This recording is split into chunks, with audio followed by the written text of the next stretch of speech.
Welcome to a fantastic podcast, first of its kind. So this summer is pretty incredible, isn't it, David? We've got some unbelievable auctions. Yes, pressure's on. Pressure's on. All centred around, obviously, the World Cup. 4 years has gone already, and here we are again. And we've got some unbelievable items you can see. Hand the God Shilton shirt, which some people like to celebrate. But more importantly, Scotland's made it this time. So we're there. We're actually there. Are you going to have a song again? They've got to do a song, yeah. It's never long enough to get in the charts. B.A. Roberts said that's the one this time. No, we've got it'll be Rod Stewart, I think, this time. Really? Not Delamitri? No, Delamitri, not them. So look, yeah, we've got an incredible summer ahead of us and we're really excited. And as I say, we've got some super items. Martin Peters' second shirt there from the final as well. So, you know, a host of great stuff. And more importantly, an amazing guest today. So talk us through that, David. Well, I'd like to welcome a man who's made a unique in history of the World Cup football. Back 30th of July 1966, he scored a World Cup hat-trick in front of 100,000 people. Her Majesty the Queen and his teammates scored his fourth goal, beating the Germans 4-2 at Wembley to secure England's World Cup victory that afternoon. Can I welcome Sir Geoff Hurst? Hello, hi. Geoff, welcome. Pleasure to be here. Nice to see you again. We go back a wee bit, you and I. Yes, we do. We do. I think we all go back a wee bit, I guess, in many respects. Fortunately, yeah. Is it difficult for you to say that, mate, England winning the World Cup? Not at all. No. I'm a football Don't get a lump fan. in your throat, no. You know, it's given me some good commission over the years, so you can't be cross. There you go. And I have to say, as a Scotsman, I'm probably one of the only Scotsmen to hold a World Cup winners' medal from every competition since 1930. Wow. Not many Scotsmen can say that. Granted, nothing to do with my country winning it, sort of thing, but I felt one not a bad bit of history. Geoff, you've been asked a million times. Let me ask you again. Tell me about that afternoon at Wembley in 1966. Well, it's incredible. I think amazing the fact we haven't done it since. I think as a major nation, you think we'd won the World Cup at least a couple of times. So it's still talked about today. I still get mail from all over the world. It's quite remarkable. It's just an absolutely magnificent day. I think the team side of it was fantastic. The team spirit. Alf Ramsey over 3 years had got a bunch of players together, kicked out people who didn't want to be part of it, who I think were not quite team related, and just the remarkable game itself, and scoring a hat trick, which hasn't been done since. Well, Mbappe's got 3, but they got beat, and 2 of them were penalties, so that doesn't count. They don't count, do they? They don't count, no. Yes, quite a remarkable day when you think about it. First time we won it, and the only time we won it. Just an absolutely magnificent day, and people still talk to me today, my generation, telling me where they were and what they were doing on the date. I mean, it is quite remarkable. It's such an important aspect of all supporters' life, not just football supporters. It's a national thing. It's not just the sport. When somebody, a team like that, and football's a big game anyway, it's a huge thing for the nation to be involved with. And in the morning, obviously. Who did you room with? Martin Peters, my teammate there. Teammate, roommate, West Ham mate, yes. Next door neighbour. As well. Good night's sleep, nervous? Or did you know when your hearts are going to win it? Did you have that gut feeling that players do sometimes? No, I wouldn't say that. I wasn't overly, obviously there's a certain amount of tension building up when you come into a huge game like that. But I wouldn't say I was overly nervous or lost any sleep. Just approached it. I didn't start the tournament, really. The first 3 games, Jimmy Greaves started, didn't get into the quarter-final. So I think, but at the quarter-final stage, when I scored the goal against Argentina, I really felt I was then part of the squad. I felt prior to that I was second choice, although I was never disappointed not to start. It was never in my radar, that. So just quite amazing to still talk about it today. Really, the team aspect was the most important aspect. The camaraderie and friendship we had, it wasn't just football. We played golf together 15, 20 years after the World Cup final. There was a huge togetherness, which is important. The team aspect in sport and in life is absolutely vital to be successful. In business, a group of people working together with a common goal, and we had that in spades, really, with that fantastic team and players. I love that. Can I go off piste a minute? Of course. You've mentioned the team spirit and the team togetherness 2 or 3 times already in the first few minutes. And I think about England over the years, in my time watching them, and that hasn't always been there. Most of the time it hasn't been there. We've had a team of individuals, we've had golden generations and all that nonsense. Do you think that's a little bit different at the minute? Because Tuchel seems to be leaving players out who you would ordinarily say, oh, Bellingham's got to be in the starting 11. There seems to be a bit more of a focus on who should be in that team because they're a team player rather than necessarily the best number 10 or the best striker. Do you think that's happening a bit more now? That's a good point you've raised. Really interesting you raised that point, because I really think that the way he dealt with Jude Bellingham, who seemed to got a bit above himself, and we had some of the best players ever in the Bobby Charlton, Bobby Moore, Gordon Banks, Jimmy Greaves, some of the greats ever. But none of them would sit there or stand there and think they were better than anybody else. Yeah. But that was the management side of it. And I do think over the years there's been some disappointments of the manager not looking at the team. But this particular aspect you raised with Jude Bellingham, I think, is an indication that there's some kind of team spirit there, and nobody's going to get out of order no matter how good they are. Yeah. And leaving him out when he was going to come back in, I think is a really significant move on how he's managing the group of players. Yeah. I really do. Interesting you raise that, because I feel strongly about that. Well, I was going to say as well, managers, it makes the hope, they can think of, Matt Busby, Jock Stein, Sir Alf Ramsey, Jurgen Klopp, they obviously are the backbone of the team. And as you say, there's no prima donnas, back in that side, looking at over there.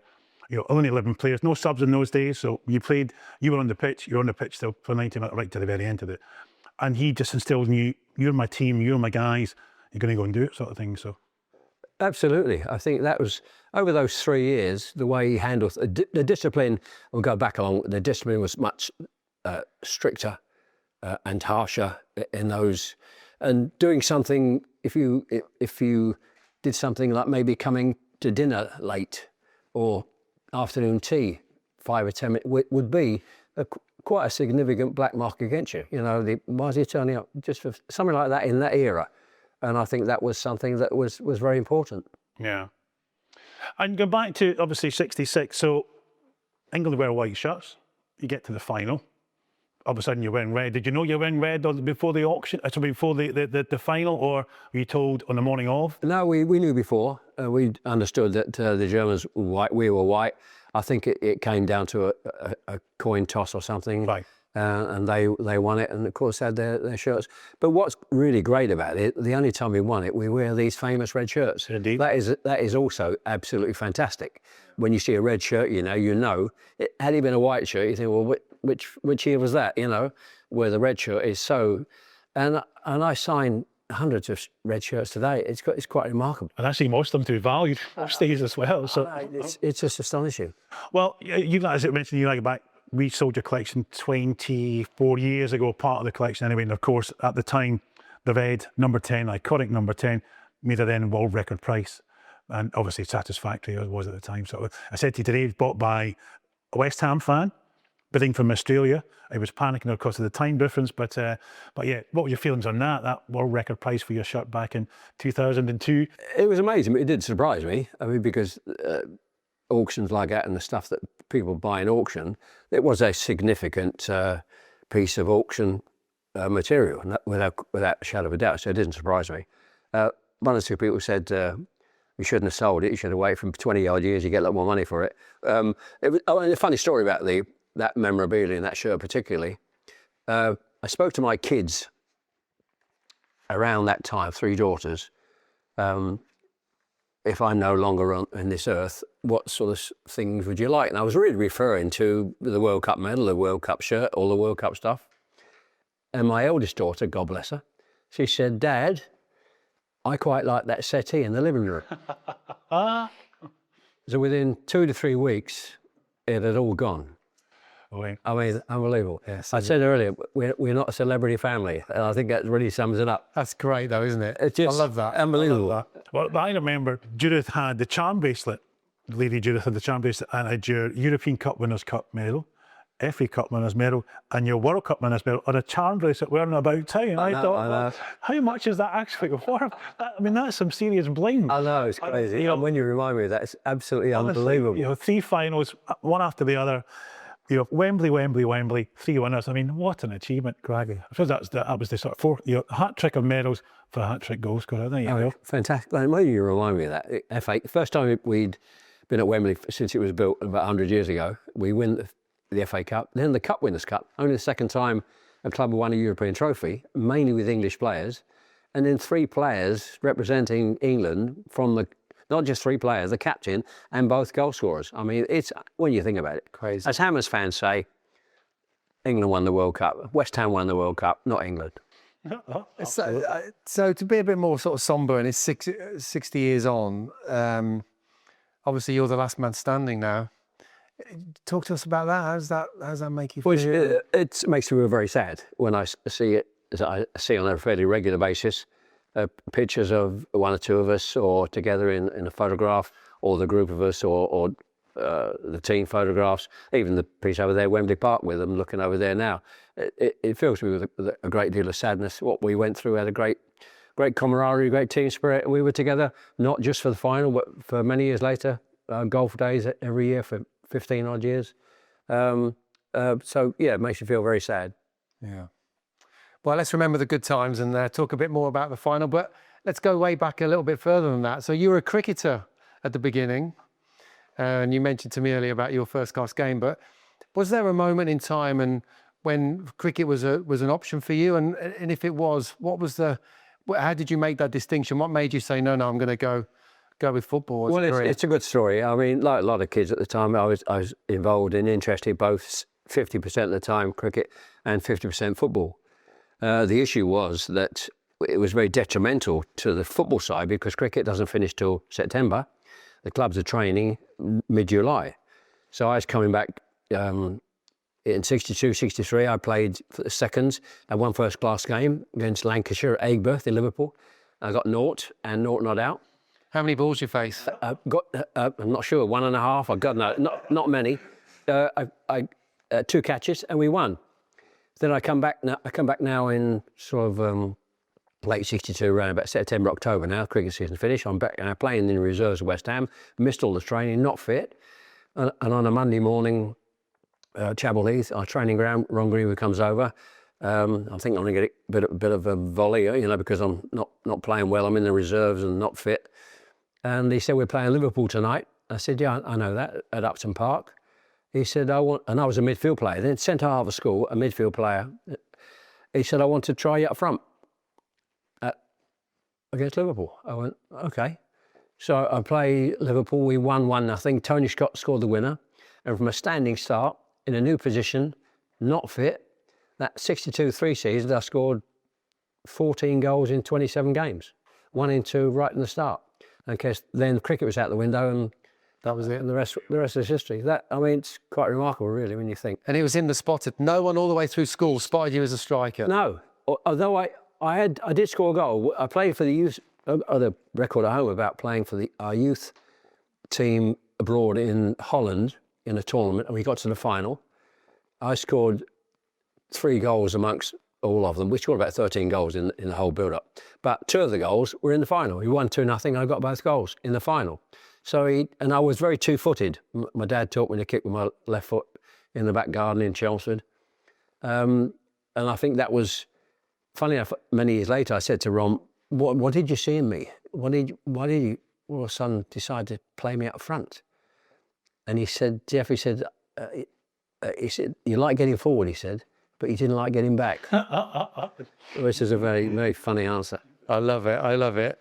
So it's funny that we've got this as a question, but I've thought this a bit over the years about the 66 boys, and it's such an iconic moment that obviously it's sort of shaped you. And if people see you in the street, they don't think about, all those other trophies you won. And as you say, 2 other Wembley finals. And so do you ever think of this as sometimes a bit of a curse as well as an amazing moment in your life? Has it ever dawned on you? Oh, yeah. 66. Not for 1 second. All right. Not for 1 single second. Amazing. When not for a second. People come up and remind me where they were, that we're doing. You realise how big it was. So never for a second. There's never been that. It's just unbelievable to be part of it. What we achieved. It's never not for 1 second. Great. I shall never think of it again. Don't ask me that question again. No, I never ask you. Exactly. Yeah. Can you remember, I mean, I guess everybody's the same here, but certainly me, I was working class kid kicking a football around in the street with my mates, and never to the level of proficiency of you or anybody you've ever played with. But can you cite it back to a particular moment? Is there any moment you can think of that was when the passion was ignited? Was it watching? Was it playing? Is there any moment you can think back? Yeah, that was.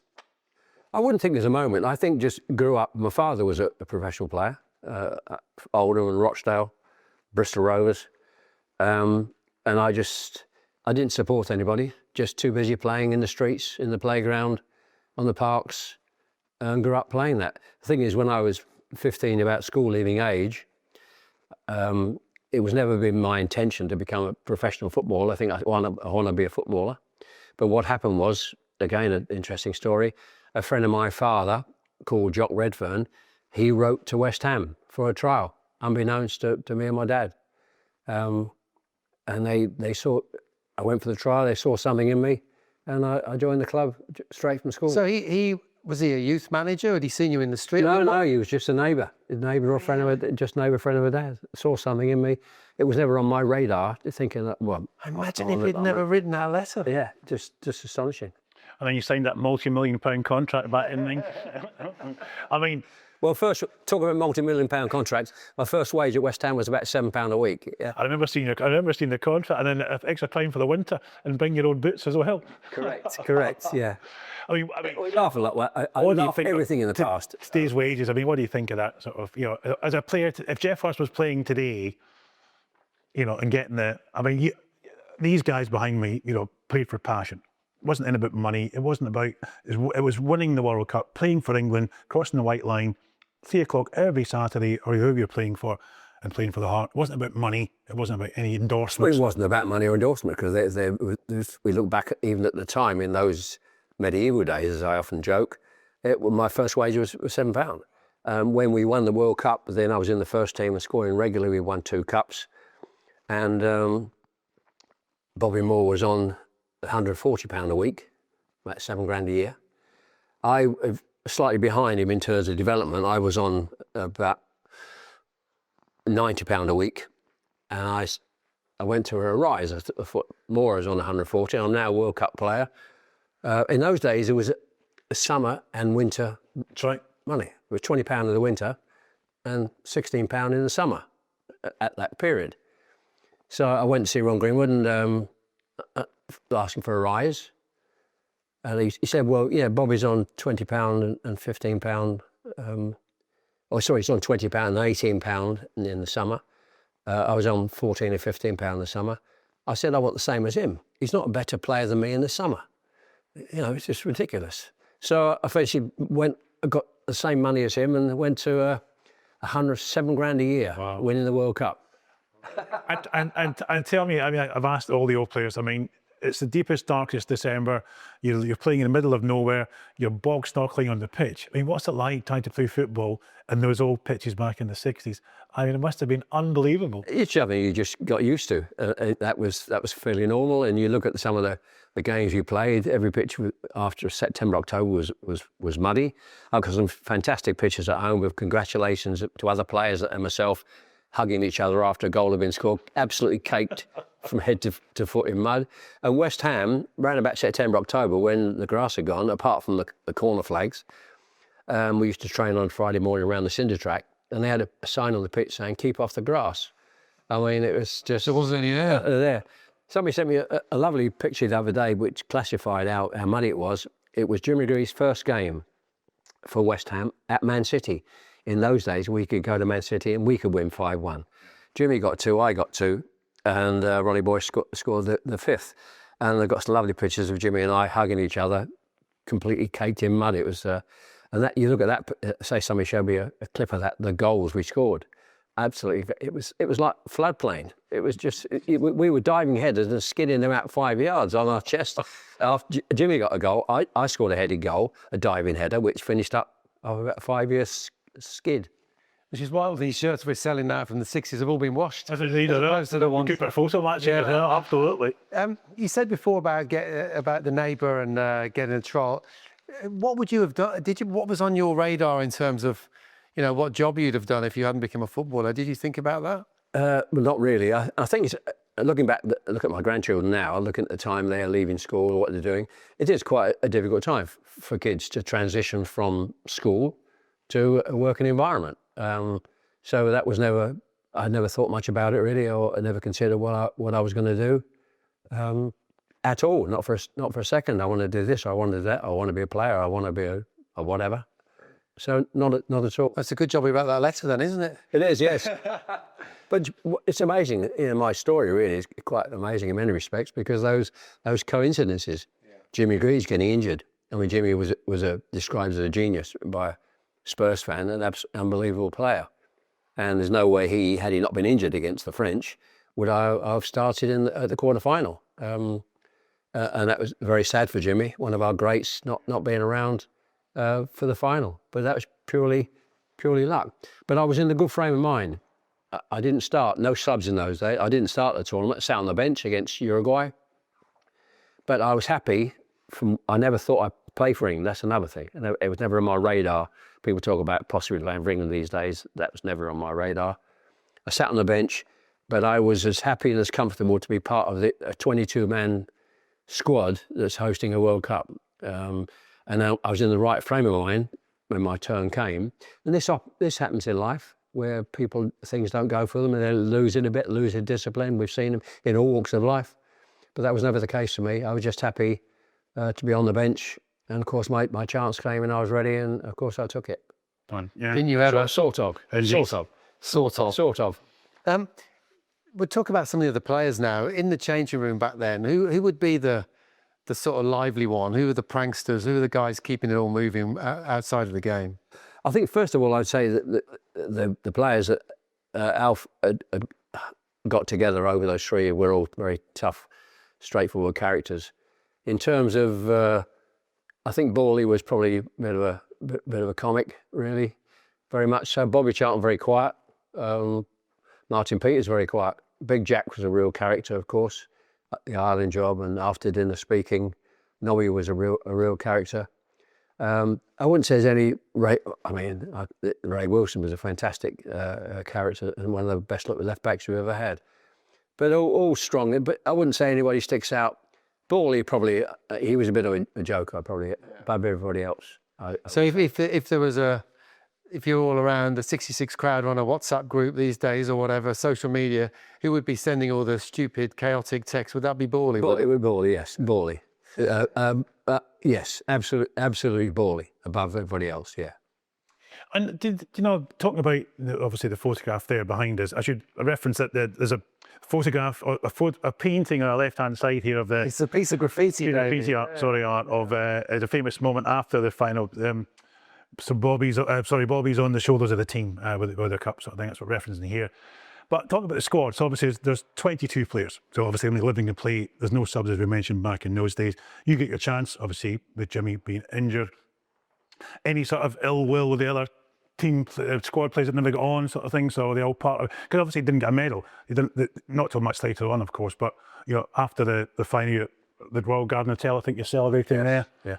And any sort of ill will then, or just none whatsoever, because of the strength of the team and the characters and the management. There was never any ill will about the players that didn't play a game at all, not for 1 second. And when we played golf those years later, it was the whole squad. It wasn't just the 11 players. It was everybody who had been involved who wanted to play golf. You must have been happy they got a medal, albeit years later. They got one anyway. That was wrong as well. Couldn't matter things that were wrong at the time, as there were many. The whole. No, you must have. I've got a medal that afternoon. I mean, just 11. No, the committee did. It was no, but the 11 medals were struck, and I remember it's astonishing. Yeah. That was the time, and I look back with all this stuff we're talking about with great amusement. It was the time we played in, the medieval times. I often joke about. It was how it was. I think this one's probably an easier one, and we talked about Thomas Tuchel earlier and the current squad and the different dynamic and how he's going about it. How do you rate their chances this summer? Well, you had to be positive as a player in the past. as a character, and that's me. So it wouldn't surprise me. It'd be a shock to me if we won the World Cup. And I always think positively as a player and as a fan, yeah, we can do it. What I do like is the way he appeared to have handled the Jude Bellingham issue, where it appeared it appeared, you don't know, but he didn't pick him for one of the games. And that seemed to me something that would have happened in our time if somebody stuck their head above the parapet and got too big for their boots. They would soon either be brought down or they wouldn't be involved in the 22-man squad. And that was one of the fundamental important issues of our time. So I see that as part of something that I admire, which could have an impact on the way the team plays and the way they get results. And over the years, we may have touched on this, but over the years, there have been instances where the management of the national side has not been perhaps strong enough and allowing one or two players who appear to be bigger than their boots to show off. And I think that's, without you go into it in detail, but I wouldn't. But I think that certainly happened to an extent over a few management issues. I think as every person watching this podcast would say the same thing over the years. But it's pretty evident. I think it's pretty evident. You're going to look at behaviour, play, results, behaviour. It's not hard to spot. It is not hard to spot somebody that thinks they're too big for it or don't want to turn up or want to turn up late or they're out of order. It ain't hard to spot, and it's not hard to deal with if you're strong enough to deal with it. Exactly. Yeah. Listen, there's not, I have to say, nothing wrong with runners-up. Scotland in the final against England. It's like, we'll take it. And you runners up. That could be. I mean, they say, what do you think of our chances? Not winning, get out of the first round. Well, let me say first of all, I mean, my second game is against Scotland. My first goal. It's a great country. It's a fantastic country. Naturally, the football is not quite as powerful as the Premier League, but it's. I'm a great supporter of the country, the people. I mean, I bumped into a few Scots, or they bumped into me over the years as well, probably. So I'm absolutely thrilled and delighted that you're in a World Cup, and I want to wish you good luck. Yeah, no. I'd love to meet you in the final and stuff you 4-0. I've worked for me. But I think a good World Cup really wants them. We want them all in. I mean, the first World Cup I can remember growing up, because obviously that age was 78, and obviously we weren't there then. And I cheered Scotland all the way, and my granny's Scottish, and Archie Gemmell, and having, and the Irish are great. They the support when the Irish are going to Welsh. Exactly the same. The Welsh, the Irish, in all sports, and the Scots support. Want to see them do well. Very much so. Yeah, in all sports, not just football, rugby, and so on. So good luck. Yes. I'm going to the first Scotland game anyway, so I'll be cheering you on, mate. Don't worry about that. So we've got to talk. You mentioned earlier we've got to talk about Mbappe and your record. Obviously, he equalled it in the last World Cup. What are your thoughts on that? Well, he came up with about 10 minutes to go in the game, and he got 3. And I phoned my agent, or he phoned me, I'm not sure, saying, "Well, this is interesting. What are we going to say?" But I do jokingly say now, when that comes up in theatre shows and chats and discussions with people, people ask me the same question. What do you think about Mbappe scoring a hat-trick? And I say, I really don't give a shit. I said, they got beat. I'm sure Mbappe would have given his 3 goals away for France to have actually won it. It is. Listen, I got 3 goals. The most important thing of the England team winning it is the team winning it. I played a part in that. But it's no good me scoring 3 and getting beat. And 2 of his were penalties, by the way. So it doesn't count. Thing is, I mean, and at the back end of it, he's an absolutely unbelievable player.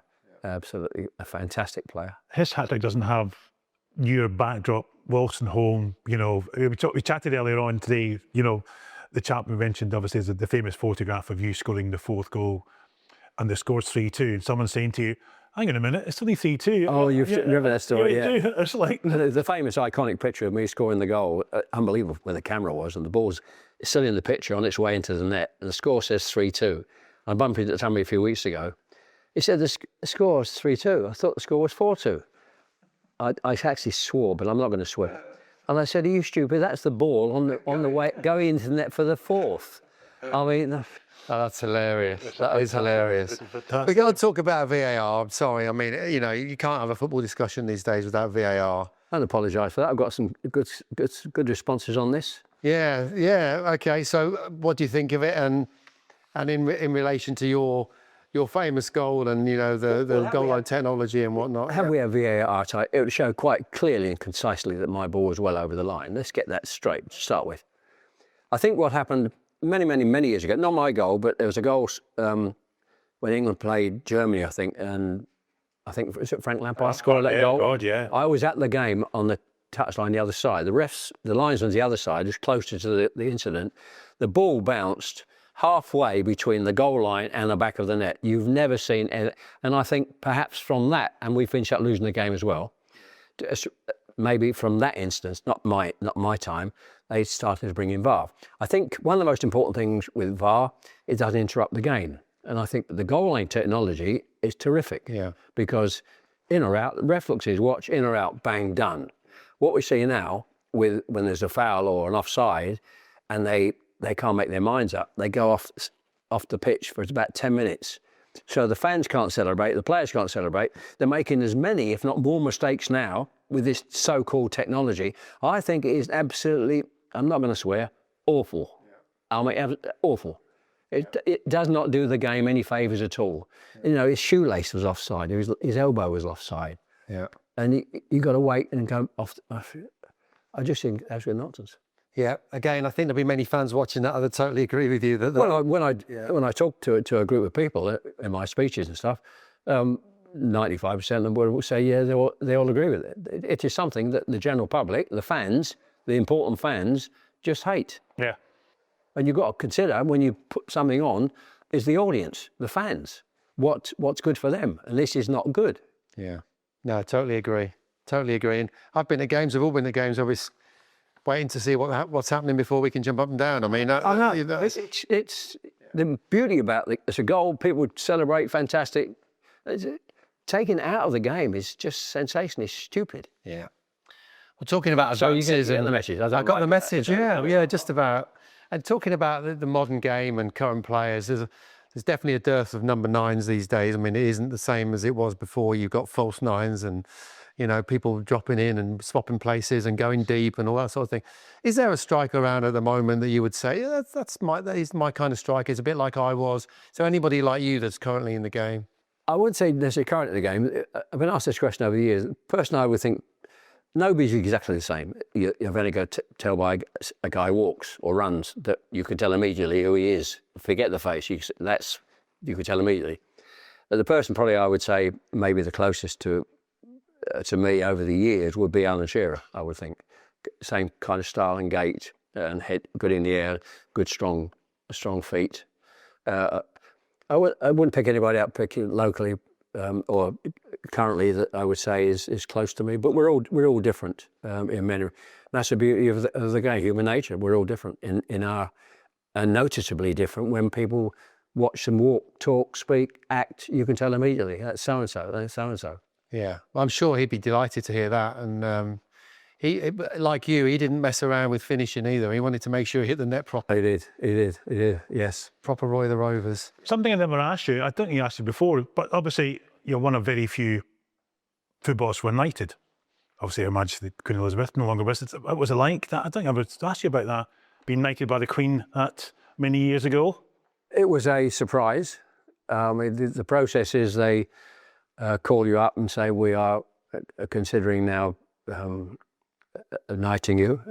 You have the opportunity. This is as much as I can recall the conversation.